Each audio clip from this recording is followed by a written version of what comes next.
प्रिय विद्यार्थियों, मैं डॉक्टर एस.एन. राजपुरोहित, सह आचार्य राजनीति विज्ञान विभाग, मांगीलाल बागड़ी राजकीय महाविद्यालय नोखा, आज बीए पार्ट तृतीय के लिए अंतर्राष्ट्रीय संबंध में सेकंड यूनिट में एक महत्वपूर्ण अध्याय अंतर्राष्ट्रीय राजनीति में शीत युद्ध। शीत युद्ध की उत्पत्ति कैसे हुई, उसका विकास कैसे हुआ, शीत युद्ध से हम क्या समझते हैं तथा शीत युद्ध के विभिन्न कारण क्या थे, उसके बारे में आज हम विचार विमर्श करेंगे। सेकंड वर्ल्ड वार के बाद विश्व में दो महाशक्तियाँ रह गई थी और इन दो महाशक्तियों के आपसी संबंधों को अभिव्यक्त करने वाला सबसे अधिक उपयुक्त शब्द है शीत युद्ध, कोल्ड वार। द्वितीय विश्व युद्ध से पूर्व यद्यपि अमेरिका और सोवियत संघ में बुनियादी मतभेद थे, फिर भी युद्ध के दौरान उनमें मित्रतापूर्ण संबंध दिखाई पड़ते थे। द्वितीय विश्व युद्ध की समाप्ति के पश्चात सोवियत संघ अमेरिकी संबंधों में कटुता, तनाव, वैमनस्य और मनोमालिन्य में अनवरत वृद्धि देखी गई थी। दोनों महाशक्तियों में राजनीतिक प्रचार का तुमुल संग्राम छिड़ गया और दोनों एक दूसरे का विरोध, आलोचना तथा अपना प्रचार प्रसार करने में लग गए। सोवियत संघ अमेरिकी कटुतापूर्ण संबंधों ने संपूर्ण विश्व को दो विरोधी गुटों में विभाजित कर दिया। परिणाम स्वरूप विश्व राजनीति दो गुटों में विभक्त हो गई। शीत युद्ध द्वितीय महायुद्ध के उपरांत की अंतर्राष्ट्रीय राजनीति का एक महत्वपूर्ण विकास है, जिसकी व्याख्या दो प्रकार से की जा सकती है। प्रथम तो यह कि शीत युद्ध एक वैचारिक संघर्ष था, जिसमें दो विरोधी जीवन पद्धतियाँ, उदारवादी लोकतंत्र तथा सर्वाधिकारवादी साम्यवाद, सर्वोच्चता प्राप्त करने के लिए संघर्ष कर रही थी। इस दृष्टि से यह दो वैचारिक प्रणालियों का सैद्धांतिक संघर्ष था। दूसरी ओर यथार्थवादी सिद्धांत के अनुसार, जिसके प्रमुख प्रवक्ता प्रोफेसर हांस जे मार्गेंथो है, उन्होंने शीत युद्ध को शक्ति संघर्ष की राजनीति कहा है।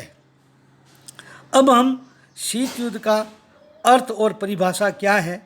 शीत युद्ध शब्द से सोवियत संघ अमेरिकी शत्रुतापूर्ण एवं तनावपूर्ण अंतर्राष्ट्रीय संबंधों की अभिव्यक्ति होती है, जो कि द्वितीय महायुद्ध के बाद विश्व राजनीति की एक वास्तविक घटना है।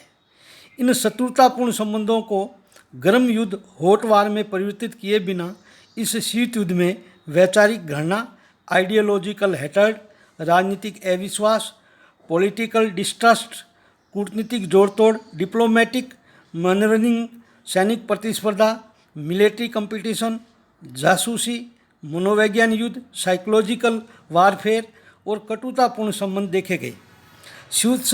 शीत युद्ध शब्द का प्रयोग सर्वप्रथम 16 अप्रैल 1947 को बर्नार्ड एम बरूच ने दक्षिणी कैरोलिन विधानमंडल में भाषण देते हुए किया था। शीत युद्ध युद्ध न होते हुए भी युद्ध जैसी परिस्थितियों को बनाए रखने की कला थी, जिसमें प्रत्येक विषय पर विश्व शांति के दृष्टिकोण से नहीं, बल्कि अपने संकीर्ण स्वार्थों और विचारधाराओं के ध्यान में रखकर विचार विमर्श किया जाता था। शीत युद्ध सोवियत संघ अमेरिकी आपसी संबंधों की वह स्थिति थी, जिसमें दोनों पक्ष शांतिपूर्ण राजनयिक संबंध रखते हुए भी परस्पर शत्रु भाव रखते थे तथा शस्त्र युद्ध के अतिरिक्त अन्य सभी उपायों को एक दूसरे की स्थिति और शक्ति को निरंतर दुर्बल करने का प्रयत्न करते थे। यह एक ऐसा युद्ध था जिसका रणक्षेत्र मानव का मस्तिष्क था। वह मनुष्य के मनों में लड़ा जाने वाला युद्ध था। इसे स्नायु युद्ध, वार ऑफ नर्वस भी कहा जाता है। अब हम यहाँ शीत युद्ध की कुछ विद्वानों द्वारा दी गई परिभाषाओं के बारे में आप विद्यार्थियों को अवगत कराएंगे। सर्वप्रथम डॉक्टर एम.एस. राजन के शब्दों में शीत युद्ध शक्ति संघर्ष की राजनीति का मिला जुला परिणाम है। दो विरोधी विचारधाराओं के संघर्ष का परिणाम है। दो प्रकार की परस्पर विरोध पद्धतियों का परिणाम है। विरोधी चिंतन पद्धतियों और संघर्षपूर्ण राष्ट्रीय हितों की अभिव्यक्ति है, जिनका अनुपात समय और परिस्थितियों के अनुसार एक दूसरे के पूरक के रूप में बदलता रहा है। जवाहरलाल नेहरू के अनुसार शीत युद्ध पुरातन शक्ति संतुलन की अवधारणा का नया रूप है। यह दो विचारधाराओं का संघर्ष न होकर दो भीमकाय शक्तियों का आपसी संघर्ष है। केपीएस मेनन के अनुसार शीत युद्ध, जैसा कि विश्व ने अनुभव किया, दो विचारधाराओं, दो पद्धतियों, दो गुटों, दो राज्यों और जब यह चरम पराकाष्ठा पर था तो दो व्यक्तियों के मध्य उग्र संघर्ष था। दो विचारधाराएं थी, पूंजीवाद और साम्यवाद। दो पद्धतियां थी, संसदीय लोकतंत्र और जनवादी जनतंत्र, बुजुर्गा लोकतंत्र या सर्वहारा वर्ग की तानाशाही। दो गुट थे, नाटो बनाम वारसा। दो राज्य थे, संयुक्त राज्य अमेरिका और सोवियत संघ। और अंतिम रूप से जब ये चरम पराकाष्ठा पर था तो केपीएस मेनन कहते हैं दो व्यक्ति थे, जोसेफ स्टालिन और John foster Dulles. John foster Dulles के शब्दों में शीत युद्ध नैतिक दृष्टि से धर्म युद्ध था। अच्छाइयों के लिए बुराइयों के विरुद्ध, सत्य के लिए गलतियों के विरुद्ध और धर्मप्राण लोगों के लिए नास्तिकों के विरुद्ध लड़ा जाने वाला युद्ध था। इस प्रकार शीत युद्ध की विभिन्न विद्वानों द्वारा दी गई परिभाषाओं के आधार पर हम शीत युद्ध के निम्नलिखित लक्षण स्पष्ट कर सकते हैं। प्रथम, शीत युद्ध दो सिद्धांतों का ही नहीं अपितु दो भीमकाय शक्तियों, सोवियत संघ और अमेरिका का संघर्ष था। शीत युद्ध में प्रचार प्रसार का बड़ा महत्व था। यह वाक युद्ध था जो अस्त्र शस्त्रों से नहीं वरना पत्र पत्रिकाओं के गोला बारूद के माध्यम से लड़ा जाता था। शीत युद्ध में दोनों महाशक्तियां व्यापक प्रचार प्रसार, गुप्तचरी, सैनिक हस्तक्षेप, सैनिक संधियों तथा प्रादेशिक संगठनों की स्थापना करके अपनी स्थिति को सुदृढ़ करने में लगे थी। चौथा है, दोनों शिविरों में मध्य तनावपूर्ण संबंधों की स्थिति को शीत युद्ध कहा जा सकता है। यह गर्म युद्ध से भी अधिक भयानक था। इसे मस्तिष्क में युद्ध के विचारों को प्रेशर देने वाला युद्ध भी कहा जाता है या इसे वार ऑफ नर्वस भी कहा जाता है। अब हम शीत युद्ध के क्या कारण थे, दोनों महाशक्तियों के बीच किस प्रकार ये शीत युद्ध जन्म लिया, उसके बारे में आप विद्यार्थियों को जानकारी देंगे। शीत युद्ध का मूल कारण प्रथम जो है वो है ऐतिहासिक कारण। कतिपय पर्यवेक्षक शीत युद्ध का कारण 1917 की बोल्शेविक क्रांति में ढूंढते हैं। सन 1917 की बोल्शेविक क्रांति के समय से ही पश्चिमी गुट सोवियत संघ को समाप्त करने का प्रयत्न कर रहे थे, क्योंकि साम्यवाद एक विश्वव्यापी आंदोलन था जिसका अंतिम उद्देश्य पूंजीवाद को समाप्त करके पूरे विश्व में साम्यवाद का प्रचार प्रसार करना था। ब्रिटेन ने सोवियत संघ को 1924 और अमेरिका ने 1933 में मान्यता दी थी।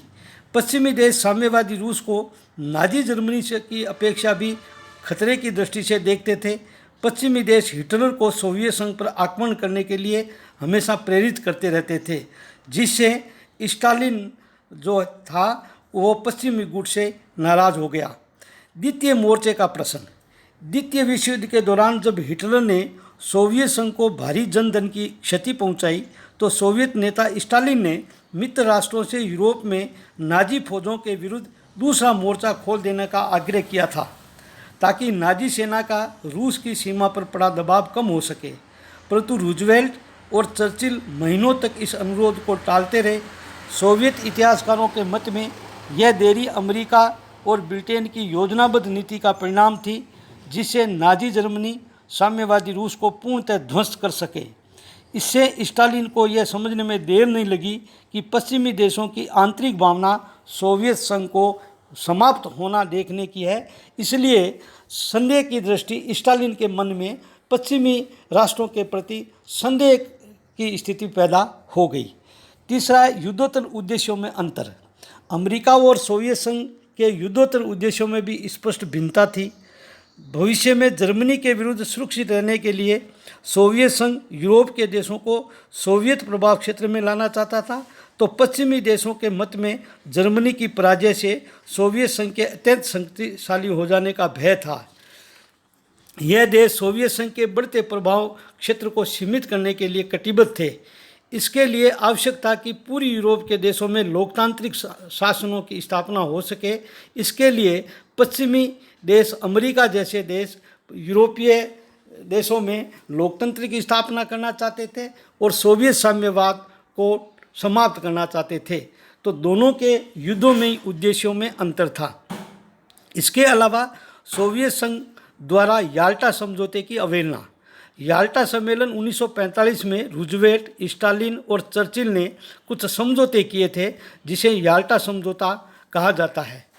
पोलैंड में सोवियत संघ द्वारा संरक्षित लुब्निन शासन और पश्चिमी देशों द्वारा संरक्षित लंदन शासन के स्थान पर स्वतंत्र और निष्पक्ष निर्वाचन पर आधारित एक प्रतिनिधात्मक शासन स्थापित करने का निर्णय लिया गया था।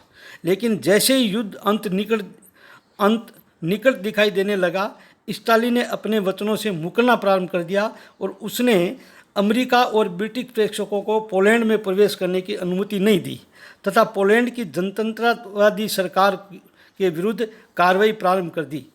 उसने पोलैंड में अपनी संरक्षित लुब्निन सरकार को लादने का प्रयत्न किया। हंगरी, बुल्गारिया, रोमानिया और चेकोस्लोवाकिया में भी सोवियत संघ द्वारा युद्ध विराम समझौते तथा याल्टा व पोट्सडाम संधियों का उल्लंघन किया। इसके अलावा छठा बिंदु है ईरान में सोवियत सेना का न हटाया जाना। द्वितीय विश्व युद्ध के दौरान सोवियत सेना ने ब्रिटेन की सहमति से उत्तरी ईरान पर अधिकार जमा लिया था। यद्यपि युद्ध की समाप्ति के बाद आंग्ल अमेरिकी सेना तो दक्षिणी ईरान से हटा ली गई थी, पर सोवियत संघ ने अपनी सेना हटाने से इनकार कर दिया। संयुक्त राष्ट्र संघ के दबाव के फलस्वरूप ही सोवियत संघ ने बाद में वहां से अपनी सेना हटाई। इससे भी पश्चिमी देश सोवियत संघ से नाराज हो गए। टर्की पर सोवियत संघ का दबाव। युद्ध के तुरंत बाद सोवियत संघ ने टर्की पर भी कुछ भूप्रदेश और बॉस्फोरस के नाविक अड्डा बनाने का अधिकार देने के लिए दबाव डालना शुरू किया, परंतु पश्चिमी राष्ट्र इसके विरुद्ध थे। जब टर्की पर सोवियत संघ का आक्षेप बढ़ने लगा तो अमेरिका ने उसे चेतावनी भी दी थी कि टर्की पर किसी भी आक्रमण को सहन नहीं किया जाएगा और मामला सुरक्षा परिषद में रखा जाएगा। अणुबम के रहस्य को छिपाना। शीत युद्ध के सूत्रपात का एक अन्य कारण अणुबम का आविष्कार था। यह कहा जाता है कि अणुबम ने हिरोशिमा का ही विध्वंस नहीं किया, अपितु युद्धकालीन मित्र राष्ट्रों की मित्रता का भी अंत कर दिया। संयुक्त राज्य अमेरिका में अणुबम पर अनुसंधान कार्य और उसका परीक्षण बहुत पहले से चल रहा था। अमेरिका ने इस अनुसंधान की प्रगति से ब्रिटेन तथा अपने मित्र देशों को तो परिचित कर रखा था, लेकिन सोवियत संघ से इसका रहस्य जानबूझकर गुप्त रखा। सोवियत संघ को इससे ज़बरदस्त सदमा पहुंचा और उसने इसे एक घोर विश्वासघात माना। उधर अमेरिका और ब्रिटेन को अणुबम के कारण ये अभिमान हो गया कि अब उन्हें सोवियत सहायता की कोई आवश्यकता नहीं है। अतएव इस कारण भी दोनों पक्षों में मनमुटाव बढ़ गया। सोवियत संघ द्वारा अमेरिकी विरोधी प्रचार अभियान की शुरुआत करना। द्वितीय महायुद्ध समाप्त होने के कुछ समय पूर्व से ही प्रमुख सोवियत पत्रिकाओं में अमेरिकी नीतियों का विरोध और घोर आलोचना की जाने लगी। इस प्रचार अभियान से अमेरिका के सरकारी और गैर सरकारी क्षेत्रों में बड़ा विक्षोभ फैला और अमेरिका ने अपने यहाँ बढ़ती हुई साम्यवादी गतिविधियों पर अंकुश लगाना प्रारंभ कर दिया ताकि अमेरिका में साम्यवाद के प्रभाव को बढ़ने से रोका जा सके। सोवियत संघ ने अमेरिका में भी साम्यवादी गतिविधियों को प्रेरित किया और 1945 के प्रारंभ में ही स्ट्रेटेजिक सर्विस के अधिकारियों को यह ज्ञात हुआ कि उसकी संस्था के गुप्त दस्तावेज साम्यवादी संरक्षण में चले जाते हैं और अमरेशिया के हाथों में पहुंच गए हैं। 1946 में कैनेडियन रॉयल कमीशन की रिपोर्ट में भी कहा गया था कि कनाडा का साम्यवादी दल सोवियत संघ की एक भुजा है। ऐसी स्थिति में अमेरिकी प्रशासन साम्यवादी सोवियत संघ के प्रति जागरूक हो गया और उन्होंने साम्यवाद का होआ खड़ा कर दिया। सोवियत संघ ने अमेरिका की इस कार्रवाई को अपने विरुद्ध समझा और उसने भी अमेरिका की कटु आलोचना करने का अभियान प्रारंभ कर दिया। परिणाम स्वरूप शीत युद्ध में वृद्धि हुई। बर्लिन की नाकेबंदी। सोवियत संघ द्वारा लंदन प्रोटोकॉल जून 1948 का उल्लंघन करते हुए बर्लिन की नाकेबंदी कर दी थी। इससे भी पश्चिमी देशों ने सुरक्षा परिषद में सोवियत संघ की नाकेबंदी के विरुद्ध शिकायत की और इस कार्रवाई को शांति के लिए घातक बताया। सोवियत संघ द्वारा वीटो का बार बार प्रयोग। सोवियत संघ ने अपने वीटो के अनियंत्रित प्रयोगों द्वारा संयुक्त राष्ट्र संघ के कार्यों में बाधा डालना प्रारंभ कर दिया, क्योंकि यह संयुक्त राष्ट्र संघ को विश्व शांति और सुरक्षा स्थापित करने वाली एक विश्व संस्था न मानकर अमेरिका के विदेश विभाग का एक अंग समझता था। इसलिए वीटो के बल पर उसने अमेरिका और पश्चिमी देशों के लगभग प्रत्येक प्रस्ताव को निरस्त करने की नीति अपना ली। सोवियत संघ द्वारा वीटो के इस प्रकार बार बार प्रयोग और दुरुपयोग से पश्चिमी राष्ट्रों को यह मान्यता बन गई कि वह इस संगठन को समाप्त करने के लिए प्रयत्नशील है। इस कारण पश्चिमी राष्ट्र सोवियत संघ की कटु आलोचना करने लगे, जिसके परिणाम स्वरूप उनमें परस्पर विरोध और तनाव का वातावरण और अधिक विकसित हो गया। सोवियत संघ की लैंड लीज सहायता बंद किया जाना। लैंड लीज एक्ट के अंतर्गत अमेरिका द्वारा सोवियत संघ को जो आर्थिक सहायता दी जाती थी उससे वह असंतुष्ट था, और क्योंकि यह सहायता अत्यंत अल्प थी, किंतु इस अल्प सहायता को भी राष्ट्रपति ट्रूमैन ने द्वितीय विश्व युद्ध के बाद अचानक बंद कर दिया, जिससे सोवियत संघ का नाराज होना स्वाभाविक था। अंतिम बिंदु है शक्ति संघर्ष। अंतर्राष्ट्रीय राजनीति में यथार्थवादी विद्वान मार्गेंथोव के अनुसार अंतर्राष्ट्रीय राजनीति शक्ति संघर्ष की राजनीति है। विश्व में जो भी परम शक्तिशाली राष्ट्र होते हैं उनमें प्रधानता के लिए संघर्ष होना अनिवार्य होता है। द्वितीय विश्व युद्ध के बाद सोवियत संघ तथा अमेरिका ही दो शक्तिशाली राज्यों के रूप में उत्पन्न हुए, अतः इनमें विश्व प्रभुत्व स्थापित करने के लिए आपसी संघर्ष होना अनिवार्य था। अंतर्राष्ट्रीय राजनीति का यह माना हुआ सिद्धांत है कि शक्ति राजनीति को सैद्धांतिक आदर्शों का जामा पहनाया जाता है, अतः कई विचारक तो शीत युद्ध को पुरानी शक्ति संतुलन की राजनीति का ही नया संस्करण मानते हैं, जिसमें दोनों महाशक्तियां अपना प्रभुत्व बढ़ाने में जी जान से लगी हुई थी। धीरे धीरे इसे सैद्धांतिक आधार दे दिया गया। शीत युद्ध वस्तुतः राष्ट्रीय हितों का संघर्ष था। द्वितीय महायुद्ध के उपरांत अनेक मुद्दों पर सोवियत संघ और अमेरिका के स्वार्थ आपस में टकराते थे, और ये विवादास्पद मुद्दे थे जर्मनी का प्रश्न, बर्लिन का प्रश्न, पूरी यूरोप में साम्यवादी शासन की स्थापना करना आदि प्रमुख कारण थे, जिसके कारण शीत युद्ध प्रारंभ हुआ। धन्यवाद।